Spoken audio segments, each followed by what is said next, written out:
Hastings, I am sitting next to a firefighting legend, Mr. Tom Murray, Captain Tom Murray at Hastings Fire Department. Tom, good to see you. I think legend is a little strong, but good to see you too, Tom. It's not strong at all, not too strong at all. This guy right here, he is retiring after 32 years here serving Hastings and Fire Department, so we're here to talk about that decision to retire and as well as reflect. We're going to spend a lot of time on the memories here at the Fire Department for Mr. Tom Murray. And then we'll talk about the future. What is he up to next? Where is he going to be heading off to? So Tom, let's talk about the decision first here. When did you know that 2017 was going to be it? In September 2016, it was kind of an odd deal. I was mowing my grass and I was just thinking about, reflecting a little bit about my career and how things have been and how things are going and the changes we've made, recent changes to the department and just all of a sudden I thought I'm going to call my tax guy and see if he thinks I can retire yet, and called him up and he says, I think you'll be fine and you got some things going for you that are working good. And so, after 32 years, it was just felt like it was time. So yeah, June 22nd. Tell us, how did it feel to make it official, to make that, send that email or make that phone call? How did you do it when you made the news? Well, I talked to some of my coworkers about it, and then it was talking to the chief and assistant chief about it, which, I did that face to face. And once I got through that, then it was over to City Hall and to talk to, Melanie and Julie and let them know what my intentions were. And just, I didn't want anybody to be, blindsided and hear it from somebody else. So, that meeting went pretty well. I think the decision surprised them as much as it did me, how it just kind of naturally it came. But I guess maybe my mind and body are telling me it's time. So, but I thought that transition went pretty well. Good. Have you started to sneak stuff home yet?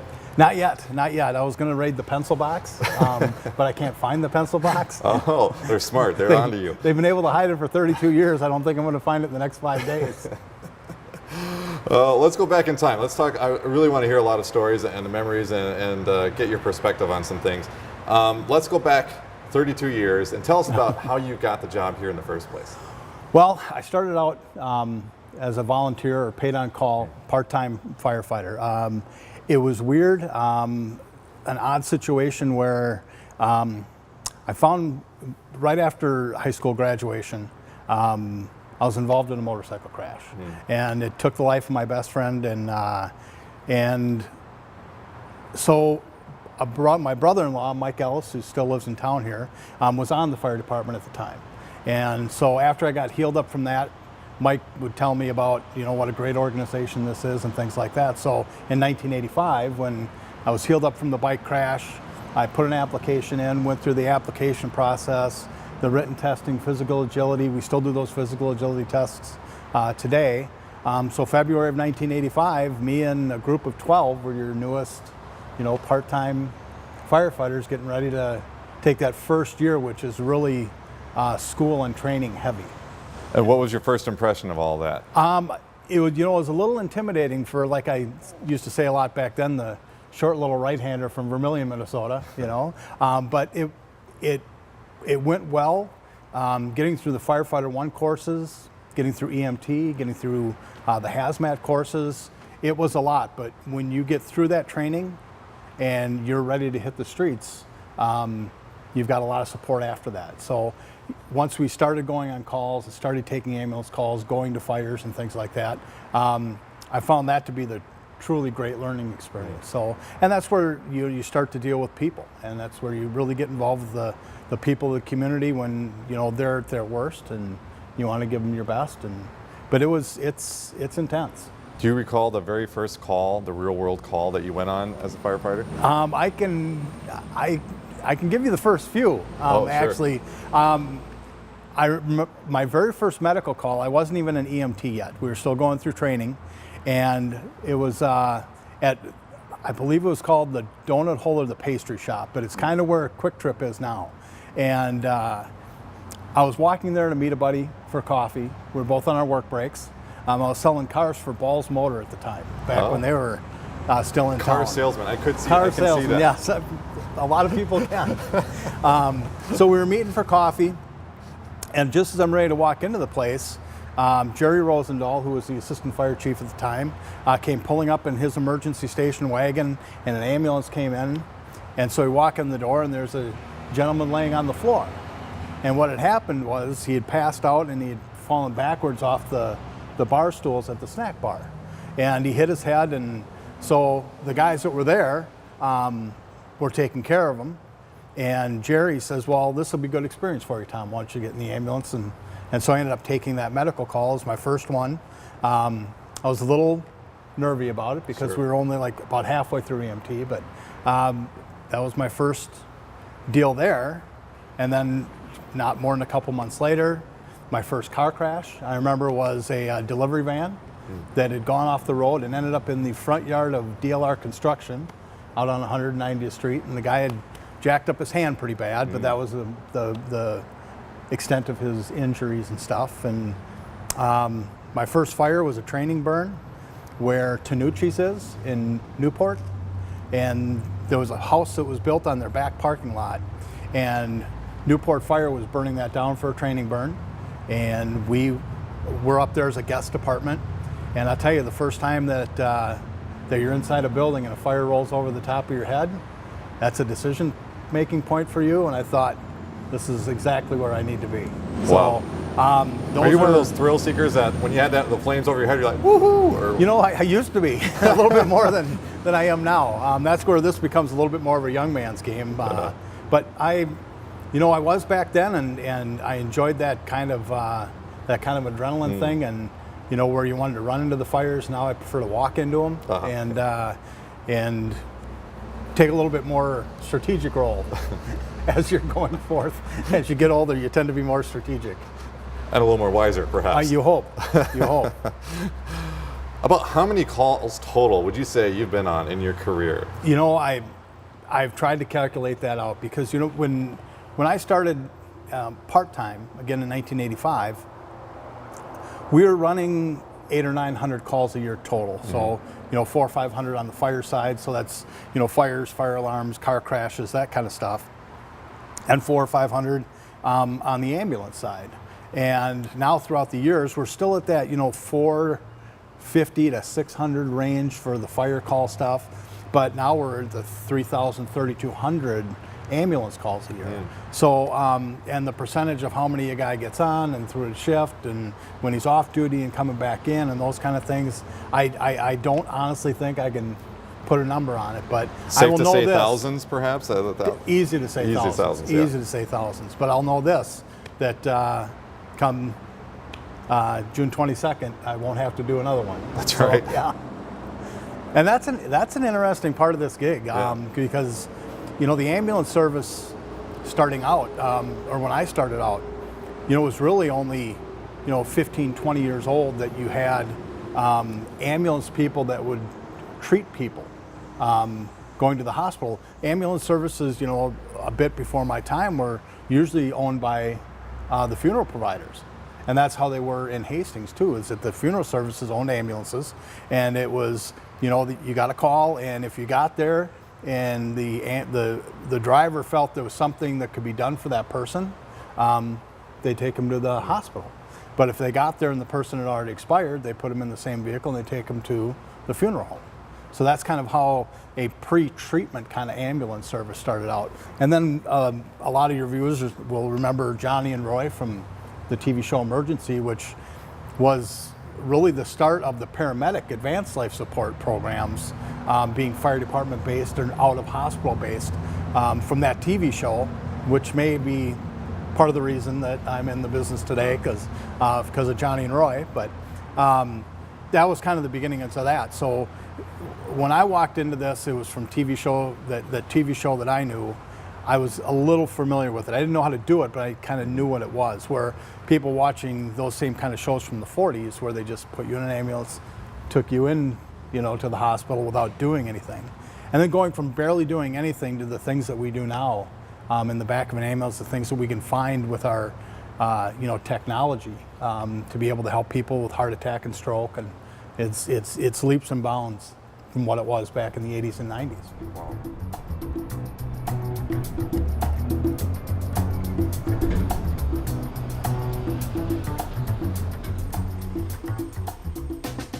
So out of those thousands of calls that you've gone on in your career, and you can share as little or as much detail on this as you want, what would you say was the toughest one that you had to do? That's tough because a lot of them have been very tough. There are some that will never escape this, part of my brain, and I think anybody that has been in this service for longer than a year or two will have, those kind of memories.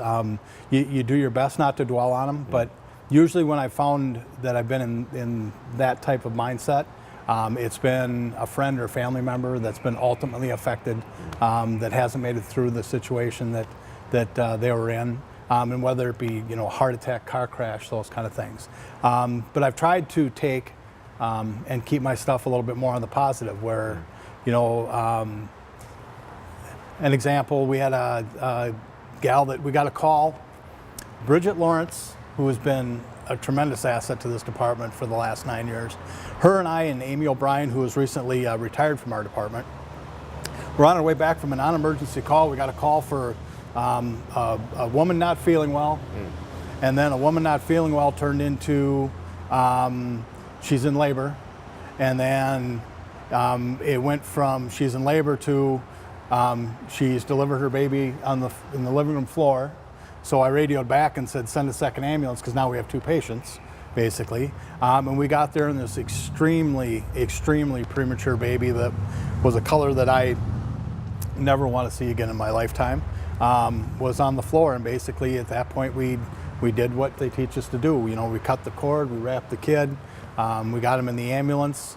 It was really questionable whether or not he was breathing. We got him breathing again, got him to the local ER. And they called down, they called people from OB to come down, and then they called the NICU team to come down from the cities, and that they're made to transport premature babies and recently born babies and stuff. So they came down and got the kid uptown, and my understanding is the kid has recently had his 7th or 8th birthday and survived the event. So those are the ones that I want to keep in my brain, and where you've had that that really good outcome. Although our efforts seem like more than they were, but it was just the basics that you learn in year 1, cut the cord, keep the baby warm, make sure they're breathing, get them agitated, get them crying, do those basic kind of things. And in this case, the kid made it, and I actually, I think about him a lot. Wow. Well, it sounds like one life there. How many, and I don't want you to be modest here, how many lives do you think you've saved over the years? Again, I think it kind of goes the same as the original question. Is it's hard to tell. I prefer to think of the lives that I've made at least a little bit better. Yeah. And throughout the years of an injury that could have gone a lot worse, or even with the amount of kids and amount of education I do out on the to the schools and senior housing and things like that. Have I taught somebody something that kept them from making the mistake that would have got them in trouble in the first place? And I hope that's a little bit more of the legacy that I leave. But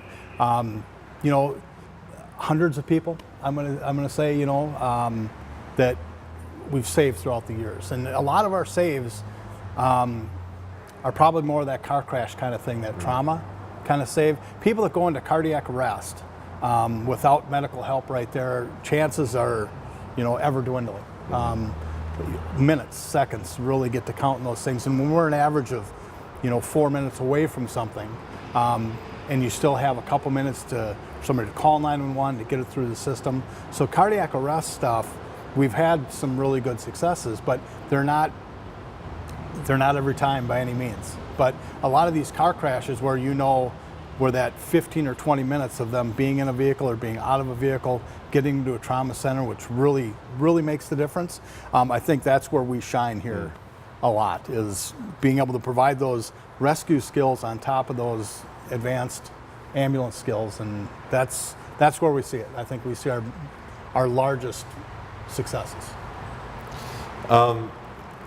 What is your coping mechanism? What do you do to get away from all, or to help deal with the stress of the job over the years? What has been your tricks? Well, that's been ever changing too, as somebody matures and has different parts of their life.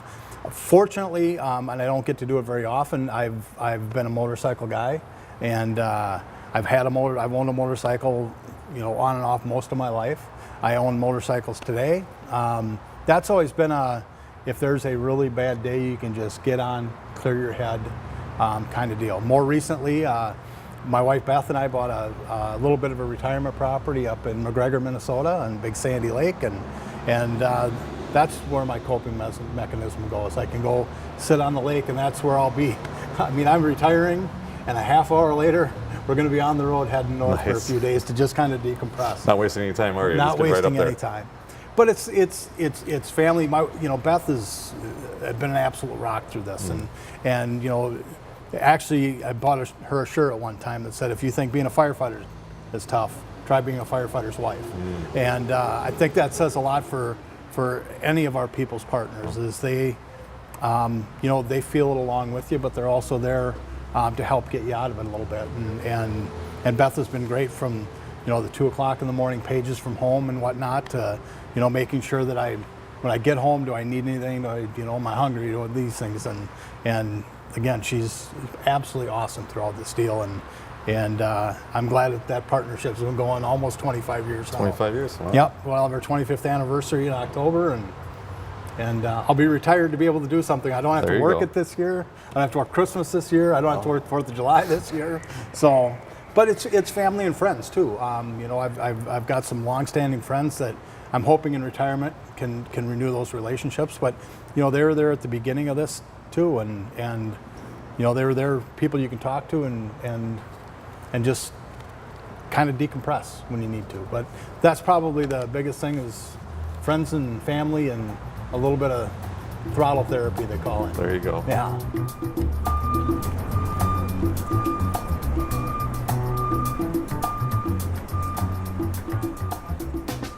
In your 32 years, have you ever questioned your career? Oh yeah. When we talk about those calls that don't come out of your brain, you question whether this is the right thing for you and what you should have been doing. But I've never dwelled on it a long time. I've always been able to. I don't know if I've always been able to, but the business has always been able to kind of grab you back in. You can kind of feel sorry for yourself for a couple of minutes, but there's going to be another call that comes in, and you need to be there to take care of it, mentally, physically, and emotionally. So that kind of helps because you can hopefully kind of forget that call until you have a better chance to cope with it. You've probably heard this, and I'm sure you folks have heard about. We have a little bit of an odd sense of humor in the emergency services. We can have table conversations that would never be allowed in someone's home. But it's those kind of things too that allow us to, better emotionally deal with it and handle it, and again, decompress from what can be a really bad day and turn it into a not so bad day to where you want to come back the next day. Sounds like we should start a reality TV show here at the fire department, huh? Get those conversations on camera. Get those conversations going, yeah. We tried that with the Take a Hike Mike show once, and Oh, that's right. I don't know how real it was, but we had a good time taping it. That was a great time. Yes. It was on YouTube, by the way. We'll give a plug for Take a Hike Mike on there. What will you miss the most? I think, as always, when somebody leaves something they've done, it's going to be the people, and not just the people working here, but this has been a great community for me to work in. I grew up here. I went to school here. So the sad parts of it where you're dealing with friends and family, when you're on these emergency calls, it's also an awesome feeling when you walk into someone's home and their husband or their wife or even the patient themselves is like, "Oh God, Tom, thank you. Thanks for being here. I'm glad it's you," because you have this trust built in, and they know that you're serious, and they know that you're going to take care of them. And if you can take your patient that easily and quickly and put them at ease, you're able to treat that patient that much better. So I think it's going to be just the interaction with the people, the amount of schools. I've been to every classroom in this school district, dozens and dozens of times. I mean, over the years with our fire prevention program. And I'm going to put a little plug out. St. John's in Vermilion. You kids rock. That was the school. I went to St. John's. I went to Pinecrest. So when I go to those schools, the hometown kid kind of angle comes in. Yeah. But it's, that's going to be part that I'm going to miss. It's just the interaction, with all the people that I get to meet. And, being, on you guys' shows, we used to do the safety tips for the news. Safety tips, the fire department open house. You've been the the host open of that houses as well. and you know, I walk into the door and patients will call me by name, and it's a little bit weird because I'm like, I don't know you. I'm like, because you're the one on TV, right? So that's how they get to know me. They're not like a friend of my mother's or something. They're people that recognize me that way, and if that helps put them at ease, then I'm glad I did all those things. It's nice to hear people are watching. Yes, people are watching. People are watching, yeah. Well, yeah, when I asked you about questioning your career, I thought, you know, perhaps a TV host, you know, would be your second option there. I've been told I have a voice for announcing and a face for radio, so maybe that's where my talents would better lie. Let's see here. What advice would you give to a day one firefighter that starts the job right here at the Hastings Fire Department? I've said this before, and I hope I'm not repeating myself in this format. This is a very serious job that you can't take too seriously. I mean, if you get that wrapped up in the seriousness of it, you won't survive it. And remember, you know, when you're responding to a call, unless it's one of the really, really odd situations, it's not your house, okay? And I don't want to belittle whoever's house it is, but to get that excited and that overwrought about it not being your property. Because if you can slow down, if you can be serious about it, if you can get there and keep your mind calm and do the right things and not panic, you're going to do more for those people than you'll ever understand that you can do. But if you go in there a little too serious, a little too panicky, a little too quickly, you're not going to be able to provide the service that you need to provide. You know, and that's where mistakes happen. And the best thing I can do as an old firefighter is try to keep a young firefighter and teach them how to become an old firefighter. And I think that's the best piece of advice I can get. Don't take this serious job too seriously. And if you could hop into a hot tub time machine and go back 32 years and talk to yourself on day one, what would you say standing in your swim shorts there? Take better care of your teeth. Don't gain so much weight, you know. But beyond that, I don't know. I just, again, I probably need to tell myself back then to not take it so seriously. I mean, I have a fire department patch on my shoulder. I have a paramedic patch on this shoulder. But the first jacket that I owned from this department, you'd have thought I was a Cub Scout that just got his badge for sewing badges on. Because I had all down the sleeves, all my badges and accomplishments, and the big fire department patch on the back, and I was taking it maybe just a little too serious, you know. So, do you still have that jacket somewhere? I don't think it doesn't fit. You should. I know it doesn't fit. I probably have it framed somewhere. So. Oh. Well, let's talk about the future. We just talked about the past there. Let's talk about the future and what you alluded to some of it. You got a vacation property you plan to go to? We got our cabin up north. I think the guys, I think my crew is probably going to be thankful that I'm retiring, so I stopped talking about the cabin, or at least I stopped talking about it here. But yeah, we've got a nice spot up there, and Beth and I, we're not going to move up there. We're going to stay in Hastings for our full-time residents. We've had that conversation probably 1,000 times because you just have those conversations. But we have no reason to leave this community. We like it here. We like living here. I have 10 brothers and sisters, and 9 of them live within 15 minutes of my house. Best family is from south of Farmington, you know, so they're easy, other than one brother that's in Texas. You can get to their house easy, so the holidays are easier than they are when you're 3 hours north of here. But so yeah, the first summer here I don't plan on looking for work. I just plan on kicking back, trying to relax a little bit, get caught up on the list that on the has list, been the honey-do list, huh? prepared for me over many, many years. And then I think maybe in the winter I might try to find some winter work. So if anybody's looking for but I'm perhaps thinking a greeter at Walmart. I know you've joked about that. I have, and that may be it if they need somebody in the winter, because I think my mind goes to doing everything I can to help the college kid and the employer, both at the same time. So I'll work in the winter while the kids are in college, but when they come home and need summer jobs, well, then I will take that personal hit and I'll back out of the workforce and become one of those statistics and go work at catching a fish up at the cabin. There you go. So that's kind of the plan. We have nothing, you know, no leaps and bounds, big changes, other than whatever I do, it's not going to be at 4 o'clock in the morning. It's It's not going to be carrying anybody down 3 flights of stairs, and it's not going to be a 20 below. So that's my future. Stay warmer and get more sleep. Well, there you go. One last thing, Tom. The cameras are on. Hastings is watching. Do you have a message for all those folks at home? I do. I'm not leaving you in poor hands or anything. That there's a lot of dedicated people in this service that are here that will take my spot. That will continue to do that good work. We've got a great fire department here, and I hope that as a community you continue to give them the support that they need. But I think on the other end of it is I just want to say thank you for being the community you've been, the support that I've seen. It's amazing when I've announced my retirement in the last couple of weeks. I've actually received at my home some thank you cards from people out in the community. Ruth Bremer, one of my grandmother's oldest friends, sent me a nice card, and I just, that kind of says it for me of the kind of community that we're in. So keep on going with it, Hastings, and you know that there are people here that they'll be here ready every day to make sure you're taken care of. Wow. Wow. I leave you with that. And for my wife, Beth, thank you. You're my rock, and I'm coming home. Coming home. Well, thank you, sir. Thank for you. 32 years. Thanks. Again, Mr. Captain Tom Murray, retiring from the Hastings Fire Department after 32 years. Thank you for joining us. We'll see you next time.